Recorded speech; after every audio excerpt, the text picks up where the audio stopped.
کل بدبختی پتہ کیا ہے؟ آج کل ایسا ہوتا ہے کہ درود سے نا اہل بیت کو نکالا جا رہا ہے، سکیپ کیا جا رہا ہے، منیمائز کیا جا رہا ہے۔ آج مسجدوں میں لکھا ہوتا ہے الصلاۃ والسلام علیکہ یا رسول اللہ، بس اہل بیت گئی، کوئی نام لے حضور کا صلی اللہ علیہ وسلم، اہل بیت گئی۔ بسم اللہ الرحمن الرحیم، والصلاۃ والسلام علی سید الانبیاء والمرسلین وعلی آلہ واصحابہ اجمعین۔ پیش نظر ہے رات دن عظمت رسول کی، میں دل سے مانتا ہوں ہر نسبت رسول کی۔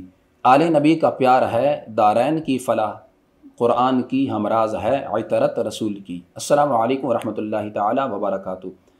ناظرین کرام، مسلک حق کا آل سنت و جماعت اور مسلک رضا کوئی نیا مسلک نہیں ہے، بلکہ اہل بیت اطہار رضی اللہ عنہم اور صحابہ کرام علیہم رضوان، تابعین، تبع تابعین، ائمہ مجتہدین، محدثین، مفسرین اور صالحین اور علماء امت اسی مسلک پر تھے، اور مسلک رضا کا اطلاق بھی اسی مسلک پر ہی ہوتا ہے۔ چونکہ بر صغیر میں فرقوں کی ایک بھیڑ ہے، اور ان حالات میں اہل سنت و جماعت کی شناخت قائم کرنا ناگزیر ہو گیا ہے، اور بالخصوص اہل سنت و جماعت کی صفوں میں چھپی ہوئی جو کالی بھیڑیں ہیں، جو کہ نظریات اہل سنت اور عقائد اہل سنت کو معاذ اللہ مسخ کرنے کے درپے ہیں، ان اہل سنت کی صفوں میں چھپی ہوئی کالی بھیڑوں میں سے ایک کالی بھیڑ اور بھیڑ کی کھال میں ایک سور یاسین نامی رفضی ہے، جو کہ اپنے آپ کو سنی کہلواتا ہے، جبکہ رفضیوں کی مجالس میں آنا جانا اس کے معمولات زندگی میں عام شامل ہے، اور وہاں جا کر کرتا کیا ہے یہ خود اپنی آنکھوں سے دیکھ لیجئے اور سماعت فرما لیجئے۔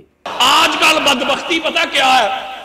آج کل ایسا ہوتا ہے کہ درود سے نا اہل بیت کو نکالا جا رہا ہے، سکیپ کیا جا رہا ہے، منیمائز کیا جا رہا ہے۔ آج مسجدوں میں لکھا ہوتا ہے الصلاۃ والسلام علیکہ یا رسول اللہ، بس اہل بیت گئی، کوئی نام لے حضور کا صلی اللہ علیہ وسلم، اہل بیت گئی۔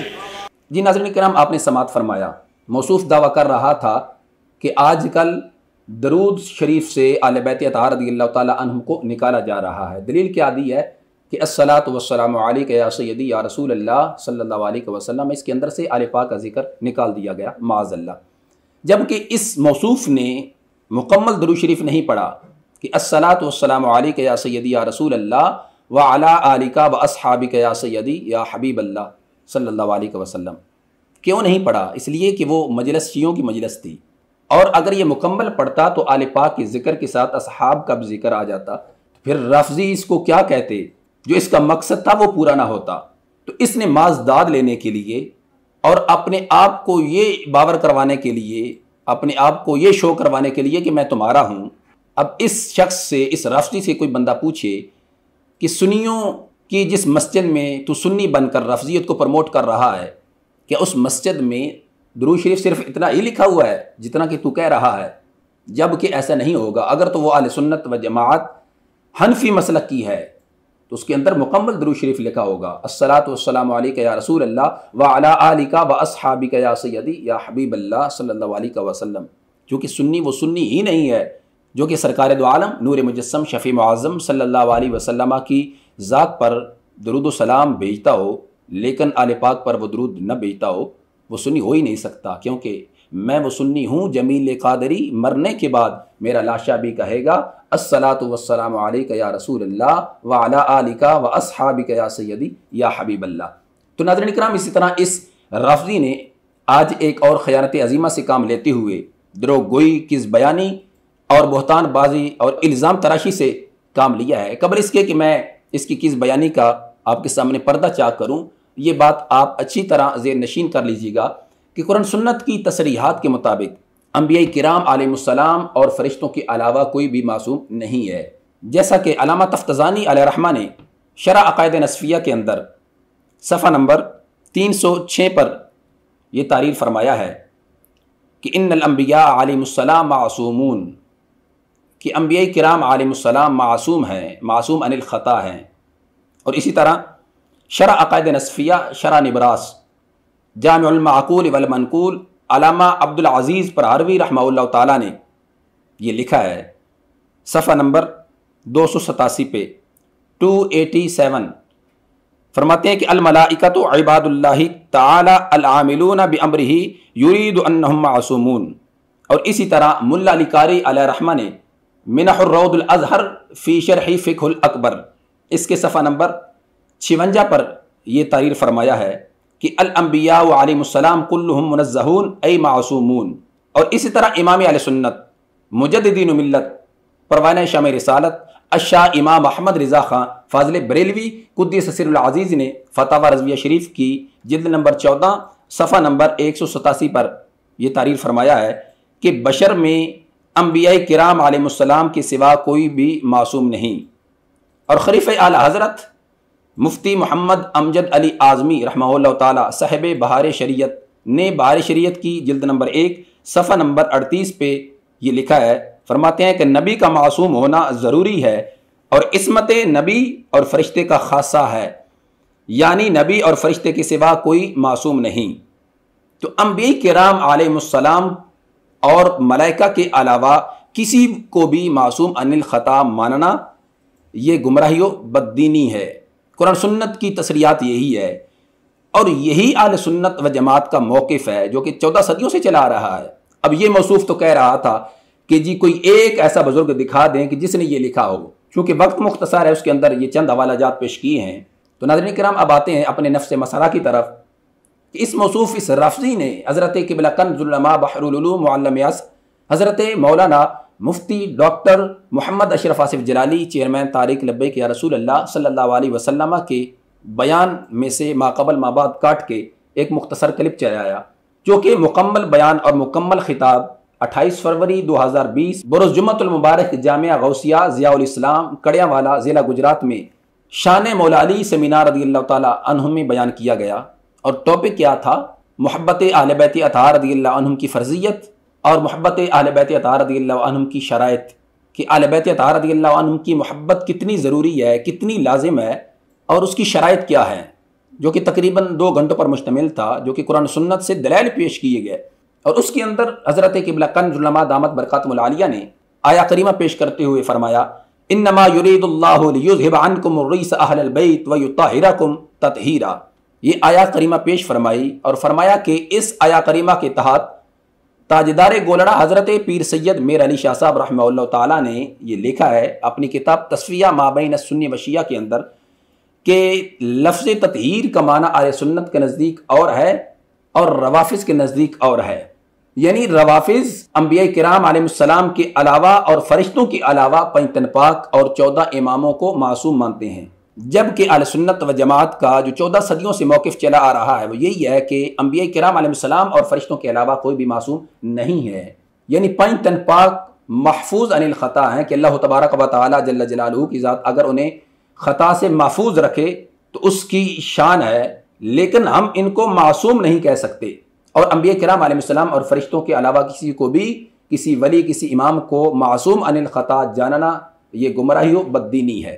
تو اس یاسین رافضی نے انتہائی خیانت سے کام لیتے ہوئے اپنی سابقہ کبھی روایات کو برقرار رکھتے ہوئے اپنی جبلت خبیثہ کا اس نے اظہار کیا کہ مکمل بیان اس نے نہیں چلایا اور مختصر جو کہ تقریباً 24 سیکنڈ پہ مشتمل ہے وہ اس نے چلایا ہے. پہلے وہ آپ سماعت فرما لیجئے، پھر اس کے بعد میں مکمل آپ کو وہ سنواؤں گا جس کے اندر حضرت قبلہ قائد اہل سنت دامت برکاتہم العالیہ نے تاجدار گولڑا حضرت پیر سید میر علی شاہ صاحب رحمہ اللہ تعالیٰ کی کتاب تصفیہ ما بین السنی و شیعہ کا حوالہ پیش کیا ہے اور اس کی وضاحت کی ہے. یعنی یہ فرمایا کہ مسئلہ باغ فدق میں یہ روافظ تم دلیل نہ بناؤ کہ معصوم تھی تو مانگنا ہی حق کی دلیل ہے. فلانی خطا کا امکان تھا اور خطا پر تھیں، جب مانگ رہی تھیں خطا پر تھیں، لیکن جب آگے سے حدیث آئی تو ان کی یہ شان ہے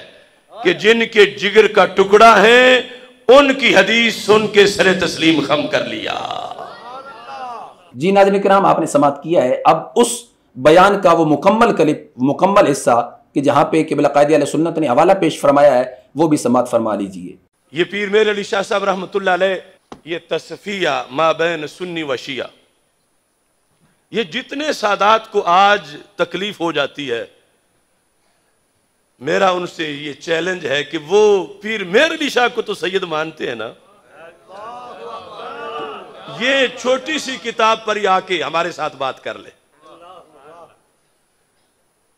اگر ہم محب اہل بیت نہیں تو پھر پیر مہر علی شاہ بھی محب اہل بیت نہیں۔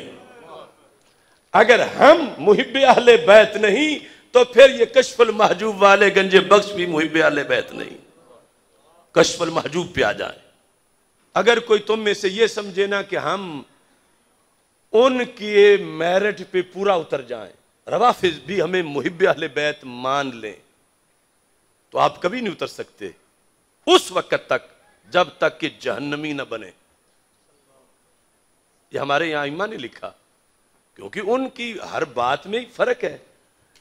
اب آیت تطہیر میں حضرت پیر سیدنا مہر علی شاہ صاحب رحمۃ اللہ علیہ اس بات کو آگے بڑھاتا ہوں اور ان لوگوں کو دعوت فکر دیتا ہوں کہ اپنے بڑوں کی تو پڑھو۔ ہمارا صرف یہی قصور ہے کہ ہم نے ان کو پڑھا ہے اور ان کے حوالے ہر جگہ پہ دیتے ہیں۔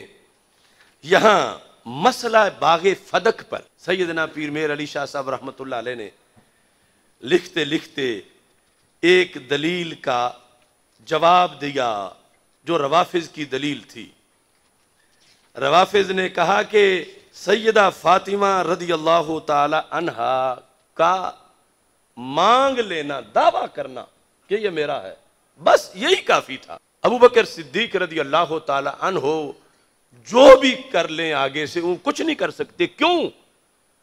روافض نے کہا انہیں چادر تطہیر حاصل ہے اور صدیق اکبر کو چادر تطہیر حاصل نہیں ہے، اور چادر تطہیر کا مطلب معصوم ہونا ہے، اور معصوم غلطی نہیں کرتا۔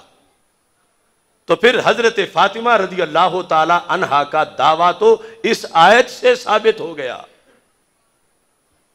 اب دیکھو لوگ کہتے ہیں تم بھی مان جاؤ تو فرق کیا پڑے گا؟ اب پیر مہر علی شاہ صاحب سے کہا گیا آپ بھی تطہیر والا یہ معنی مان جائیں۔ آپ نے فرمایا میں کیوں مانوں یہ معنی، اگرچہ بات میری امی جان کی ہو رہی ہے لیکن ہم نے وہ ماننا ہے جو قرآن نے بتایا ہے۔ اب لفظ غور سے سنو، ایک ہے تطہیر کا معنی روافض کے ہاں معصوم ہونا کہ ان سے غلطی کا امکان ہی نہیں، اور دوسرا ہے تطہیر کا معنی اہل سنت کے نزدیک کہ غلطی کا امکان تو ہے لیکن رب نے حفاظت فرما دی ہے۔ لفظ سنیں، فرماتے ہیں کہ اس موضوع پر ایک اور دلیل جو فریق کے مخالف کی طرف سے دی جاتی ہے وہ یہ ہے کہ اللہ تعالیٰ نے بموجب آیت تطہیر اہل بیت علیہم رضوان کو پاک گردانا ہے، لہٰذا سیدۃ النساء رضی اللہ تعالی عنہا فدق کا دعویٰ کرتے ہوئے کسی ناجائز امر کی مرتکب نہیں ہو سکتی۔ یعنی جب وہ معصوم ہیں تو وہ ناجائز بول کیسے سکتی ہیں؟ یہ روافض کی دلیل ہے۔ کہتے ہیں اس دلیل کا تفصیلی جواب آگے چل کر آیت تطہیر کی فصل میں دیا جائے گا، یہاں اتنا کہہ دینا کافی ہے۔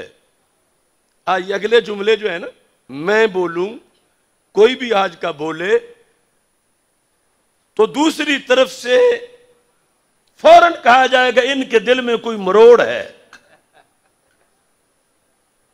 اور یہ بول رہے ہیں پیر مہر علی شاہ صاحب، تو پتہ چلا مروڑ کا مسئلہ نہیں، شریعت کی حفاظت کا مسئلہ ہے۔ کیا وضاحت کی؟ فرمایا تطہیر کا معنی جو وہ لیتے ہیں وہ غلط ہے، تطہیر کا معنی جو سنی لیتے ہیں وہ صحیح ہے۔ اب سنی معنی لیتے ہیں اس سے پھر اب فرق کیا نکلے گا؟ کہتے ہیں کہ آیت تطہیر کا مطلب ہرگز یہ نہیں، ہرگز یہ نہیں، یہ نہیں کہ یہ پاک گروہ معصوم ہے، سرکار کے علاوہ جو 4 تن ہیں 5 تن میں، کہ یہ پاک گروہ معصوم ہے۔ پیر مہر علی شاہ فرما رہے ہیں آیت تطہیر کا ہرگز یہ مطلب نہیں، تطہیر ہے مگر یہ معصوم نہیں. کیوں؟ معصوم صرف رب کے نبی ہیں انسانوں میں. تطہیر کا جو معنی رب نے دیا وہ بھی بڑی شان ہے، لیکن تطہیر کا یہ مقصد نہیں کہ انہیں نبیوں کے ساتھ ملایا جائے. نبی معصوم ہیں انسانوں میں. اور یہ فرمایا کہ آیت تطہیر کا مطلب ہرگز یہ نہیں کہ یہ پاک گروہ معصوم ہیں اور ان سے کسی قسم کی بھی خطا کا سرزد ہونا ناممکن ہے. یہ مطلب نہیں. خطا کا سرزد ہونا ممکن ہے. یہ پیر میر علی شاہ صاحب تطہیر کا مطلب بتا رہے ہیں کہ خطا کا سرزد ہونا ممکن ہے.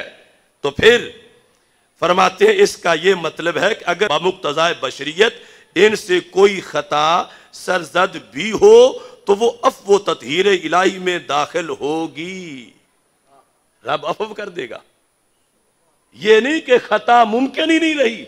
لہذا فرماتے ہیں سیدۃ النساء رضی اللہ تعالی عنہا کی تحریک اور سلسلہ جنبانی نے ہم کو سمجھا دیا کہ آیت یوصیکم اللہ فی اولادکم للذکر مثل حظ الانثیین میں خطاب امت کی طرف ہے، اور خلفائے ثلاثہ کے علاوہ اہل بیت پاک علیہم الرضوان نے بھی باغ فدق کے غیر مورث ہونے کو اپنے عمل سے ثابت کر دکھایا، اور سارے عالم پر واضح ہو گیا، سارے جہان پر، کہ جناب سیدۃ النساء رضی اللہ تعالی عنہا بھی بوجہ بدعت الرسول علیہ السلام ہونے کے ابدیت محضہ کی وارث ہیں، اور اپنے والد ماجد علیہ السلام کی طرح ان کی عالی اور پاک شان بھی ملکیت کے دھبا اور خدائی فیصلے پر ناراضگی کے نقص سے منزہ اور پاک ہے.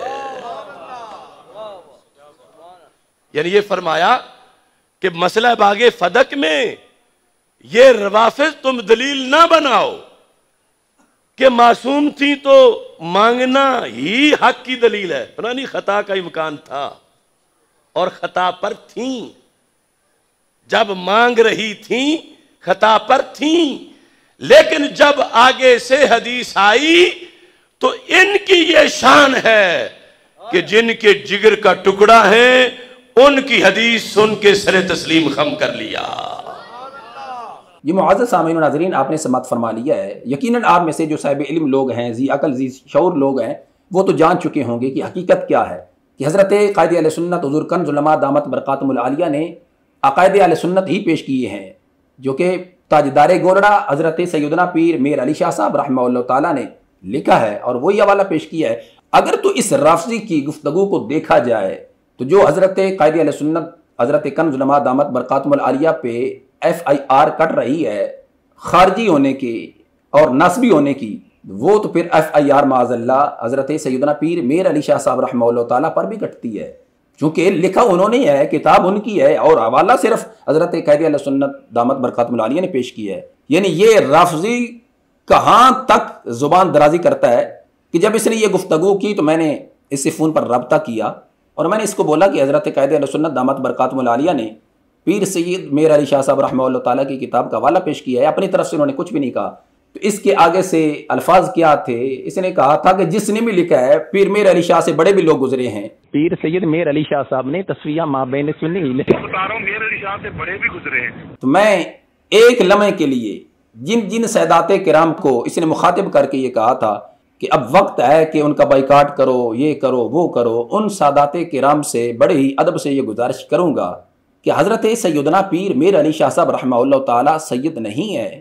کیا ان کا شمار آل سنت کی جو معتبر شخصیات ہیں کہ جن کا ایک نام ہے، جن کا کام ہے، جنہوں نے آل سنت کے عقائد و نظریات کا دفاع کیا ہے، تحفظ کیا ہے، کہ آج ایک اس طرح کے لونڈے شخص کے عقائد و نظریات جو کہ رافضیوں والے ہیں، اب ان کو مان کر ان بزرگ ہستیوں پر زبان درازی کی جائے اور معاذ اللہ ان کی جو خدمات دینی ہے ان کو چیلنج کیا جائے؟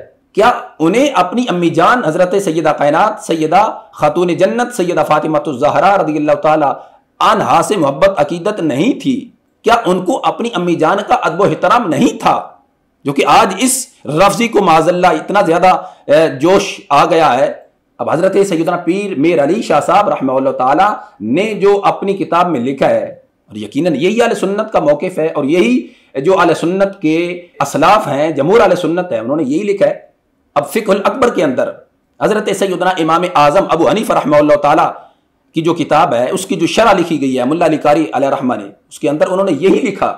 اب یہ کہہ رہا تھا کہ کسی نے بھی یہ نہیں لکھا، جبکہ چند حوالہ جات جو میں نے پیش کیے ہیں ان کے اندر تو انہوں نے کیا لکھا ہے، جو کہ اہل سنت کا موقف ہے، اہل سنت کا نظریہ ہے. اور میں ان سادات کرام کی برگاہ میں یہ بڑے ادب سے گزارش کرنا چاہوں گا کہ اہل بیت اطہار رضی اللہ تعالی عنہم کی مقدس نفوس کی محبت رافضیوں کی مجلس میں بیان کرنے کی محتاج نہیں ہے، اور نہ ہی رافضیوں کی کتب کے حوالہ جات پیش کرنے کی محتاج ہے، بلکہ اہل بیت اطہار رضی اللہ عنہم کی محبت تو خود سرکار دو عالم نور مجسم شفیع معظم صلی اللہ علیہ وسلم نے اپنے فرامین میں بیان فرمائی ہے کہ اہل بیت اطہار رضی اللہ عنہم کی محبت کتنی لازمی ہے اور اس کی کتنی فرضیت ہے، کتنی ضروری ہے. اور ہم الحمدللہ اللہ تعالیٰ کے فضل رسول اللہ صلی اللہ علیہ وسلم کی نظر عنایت سے اہل بیت اطہار رضی اللہ عنہم کی محبت کو درجہ نفل میں نہیں بلکہ درجہ فرض میں سمجھتے ہیں کہ اہل بیت اطہار رضی اللہ عنہم کی محبت یہ فرض ہے. کتنی فرض ہے، کس قدر لازمی ہے، کتنی ضروری ہے، یہ خود سماعت فرما لیجئے. محبت اہل بیت رضی اللہ تعالی عنہم کی فرضیت پر گفتگو مختصر کرتے ہوئے بات آگے بڑھاتا ہوں. یہ ہم ہی صرف بیان کر سکتے ہیں. مستدرک للحاکم اس کے اندر یہ حدیث نمبر 4766 ہمارے آقا صلی اللہ علیہ وسلم کا فرمان ہے، لو ان رجلا سفن بین الرکن والمقام وصلى وصام ثم لقي الله وهو مبغض لأهل بیت محمد صلی اللہ علیہ وسلم داخل النار. محبت اہل بیت سے ساری زندگی کو بھاگ لگتے ہیں اور ہر گھڑی خوشحال ہوتی ہے. گھنٹہ ایک بھی بندے کا ضائع ہو جائے تو بڑا افسوس ہے، اور اگر ساری زندگی پہ پانی پھر جائے تو پھر آج لے ان کی پناہ، آج مدد مانگ ان سے، کل نہ مانیں گے قیامت کو اگر مان گیا. ایک ریکارڈ پارسا کی بات ہمارے آقا علیہ السلام نے فرمائی. اب اس کے ہوتے ہوئے ہمیں لوگوں کی وہ باتیں گھڑی ہوئی جو قرآن سے ٹکرا رہی ہوں، ان دلیلوں کی کوئی ضرورت نہیں. یہ دلیلیں ہیں کہ میرے آقا صلی اللہ علیہ وسلم فرماتے ہیں، لو ان رجلا سفن بین الرکن والمقام. میں چونکہ غلام حافظ الحدیث ہوں، اللہ کے فضل سے ہزاروں حدیثیں استدلال میں بھی پیش کرتا ہوں زبانی. لو ان رجلا سفن کا مطلب ہوتا ہے کہیں پکا ڈیرا لگا لینا، کہ اگر کوئی شخص عجم میں نہیں عرب میں ہو، عرب میں بھی حرم میں ہو، حرم میں بھی مسجد حرام میں ہو، اور مسجد حرام میں بھی کعبے کے دروازے کے سامنے ہو، بین الرکن والمقام، ایک طرف حجر اسود ہے، دوسری طرف مقام ابراہیم ہے، درمیان میں اس کا مصلی ہے، اور ویزا 2 ہفتے یا 2 مہینے کا نہیں، زندگی بھر اسے وہاں سے کوئی اٹھا نہیں سکتا. جہاں 1 منٹ بھی ٹھہرنا مشکل ہے وہاں اس کا مصلی ہے، اور پھر سویا ہوا نہیں، بیدار ہے، ذکر خدا میں مستغرق ہے. وہاں تو ویسے ہی اتنا نور برستا ہے کہ بندے کو دھو دیتا ہے، لیکن یہ ساتھ بندگی بھی کر رہا، صلی وصام، اس نے نمازیں بھی پڑھی، روزہ بھی رکھا، فرض روزے نہیں نفلی بھی رکھے، بیٹھا ہے نور کی آغوش میں، نہ شرابی، نہ زانی، نہ بدکار، نہ کرسچن، نہ نصرانی، نہ یہودی، یہ کلمہ پڑھتا ہے، اور پھر عمل بھی کیسا ہے، اور پھر جگہ بھی کیسی ہے. سرکار فرماتے ہیں جب اس کے مرنے کا وقت آیا لقی اللہ داخل النار، سیدھا جہنم میں جا گرا. کیوں نہیں کلمے نے اسے بچایا؟ کیوں نہیں کعبے نے اس کو بچایا؟ اس کی نمازیں اس کو کیوں نہ چھڑانے آئیں؟ اس کے روزے اس کے سفارشی کیوں نہ بنے؟ حرم میں کی گئی اس کی تلاوت نے اس کا ہاتھ کیوں نہ پکڑا؟ ہمارے آقا صلی اللہ علیہ وسلم فرماتے ہیں بس ایک ہی حکم تھا، ساری زندگی رہا حرم میں، ساری زندگی رہا انوار و تجلیات کی برسات میں، نمازی بھی رہا روزے دار بھی رہا، لیکن وَهُوَ مُبْغِضٌ لِأَهْلِ بَيْتِ محمد صلی اللہ علیہ وسلم. نمازی تھا، روزے دار تھا، کلمہ گو تھا، کعبے میں معتکف تھا، مگر آل نبی علیہ السلام سے بغض رکھتا تھا تو کوئی شے بھی اس کے کام نہ آئی. جی ناظرین کرام، آپ نے سماعت فرمایا ہے حضرت کنز العلماء دامت برکاتہم العالیہ کی زبانی اہل بیت اطہار رضی اللہ عنہ کی محبت آپ نے سماعت فرمائی ہے. یقیناً جس نے بھی یہ غیر جانبدار ہو کر سنا ہے اس کا ایمان تازہ ہوا ہے، اور میں یہ بڑے ہی دعوے سے اور یقین سے کہہ رہا ہوں کہ یہ رافضی، یہ یاسین رافضی الٹا ہو جائے اور ہزاروں روافض کی کتب کے یہ حوالہ جات پیش کر لے، لیکن جو اہل سنت و جماعت اہل بیت اطہار رضی اللہ عنہ کی محبت کو بیان کر سکتے ہیں، یہ اس محبت کا 1% بھی حصہ نہیں بیان کر سکتے، چونکہ ان کی محبت مصنوعی ہے، ان کی محبت بناوٹی ہے، ان کی محبت خود ساختہ ہے، اور یہ ان مقدس نفوس سے محبت ان کی ذوات کی وجہ سے کرتے ہیں. جبکہ اہل بیت اطہار رضی اللہ عنہ کی محبت کی شرائط میں سے ایک شرط یہ بھی ہے کہ ان مقدس نفوس سے، وہ صحابہ کرام علیہم رضوان ہوں یا اہل بیت اطہار رضی اللہ عنہم کی مقدس نفوس ہوں، ان سے محبت ان کی ذوات کی وجہ سے نہیں بلکہ سرکار دو عالم نور مجسم شفیع معظم صلی اللہ علیہ وسلم کی ذات سے نسبت کی وجہ سے کی جائے، جو کہ الحمدللہ اہل سنت و جماعت ان سے محبت سرکار دو عالم صلی اللہ علیہ وسلم کی ذات سے نسبت ہونے کی وجہ سے محبت کرتے ہیں اور اپنے ایمان کا حصہ سمجھتے ہیں. اور یہ رافضی ان شیعوں کی مجلسوں میں جا جا کر ان کی بناوٹی اور مصنوعی اور خود ساختہ محبت کو دیکھ دیکھ کر جیسے وہ ڈرامے کرتے ہیں یہ بھی ایسے ہی کرتا ہے. اور مجھے اس بات پر بڑی حیرانگی ہوئی کہ ایک طرف اس رافضی کا دعویٰ محب اہل بیت ہونے کا بھی ہے، لیکن دوسری طرف اس کے اندر کتنی غلاظت ہے، کتنی گندگی ہے، اور اس کی زبان کتنی گندی ہے کہ جب میں نے اسے بات کی تو اس نے اس کے اندر حضرت کنز العلماء دامت برکاتہم العالیہ کی ذات کے حوالہ سے کیسی زبان استعمال کی. میرا دل نہیں چاہ رہا تھا کہ میں اس کو آن ایئر کروں، لیکن چونکہ یہ اہل سنت کی صفوں میں چھپا ہوا ایک بھیڑ کی کھال میں سور ہے، لہٰذا اس کو بے نقاب کرنا یہ ہمارا ایک فرض بنتا ہے. اس غرض سے میں یہ پیش کر رہا ہوں، یہ سماعت کر لیجیے. یہ گردانے جو تو نے رٹی ہوئی ہیں نا، جس دن تو کسی کے ہتھے چڑھ گیا نا، اس کی ماں کی خطا ہے. میں کہتا ہوں حرامزادہ خنزیر، یہ گندا حرامزادہ جس نے بیوی کو خطا بتائی ہے، اس کی ماں کی خطا ہے، تو یہ لعنتی پیدا. تو ناظرین کرام، مجھے اس موقع پہ سرکار دو عالم نور مجسم شفیع معظم صلی اللہ علیہ وسلم کا وہ فرمان علی شان یاد آ گیا جو کہ صحیح مسلم شریف کتاب الایمان میں موجود ہے. حضرت سیدنا عبداللہ بن عمر بن عاص رضی اللہ تعالی عنہما روایت فرماتے ہیں کہ رسول اللہ صلی اللہ علیہ وسلم نے فرمایا قال من القبائر شتم الرجل والدی، کہ کبیرہ گناہوں میں سے ایک گناہ یہ بھی ہے کہ بندہ اپنے والدین کو گالی دے. صحابہ کرام نے عرض کیا یا رسول اللہ کیا کوئی اپنے والدین کو بھی گالی دے سکتا ہے؟ تو میرے محبوب علیہ السلام نے فرمایا نعم، ہاں دے سکتا ہے. آپ علیہ السلام نے فرمایا یسب ابا الرجل فیسب اباہ ویسب امہ فیسب امہ، کہ کوئی کسی کے والد کو گالی دے اور وہ اس کے والد کو گالی دے، گویا کہ یہ ایسا ہی ہے کہ اس نے اپنے ہی والد کو گالی دی، اور جس نے کسی کی ماں کو گالی دی اور اس نے اس کے بدلے اس کی ماں کو گالی دی، گویا کہ یہ ایسے ہی ہے کہ جیسا کہ اس نے اپنی ہی ماں کو گالی دی ہے.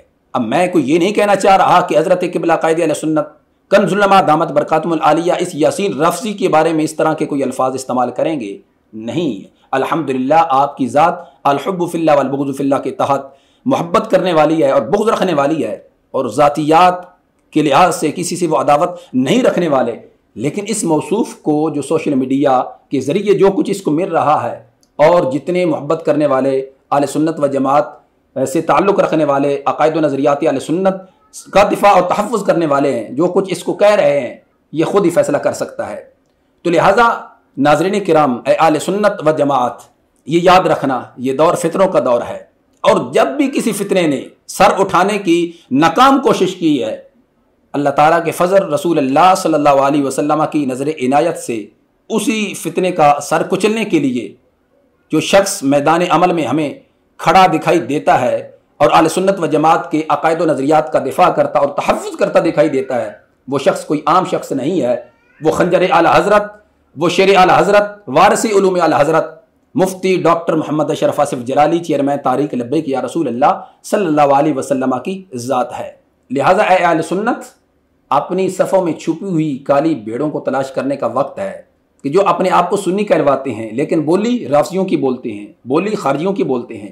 مصور پاکستان علامہ محمد اقبال رحمہ اللہ تعالیٰ نے فرمایا تھا کہ لباس خضر میں ہزاروں راہزن پھرتے ہیں، گر جینے کی تمنا ہے تو کچھ پہچان پیدا کر۔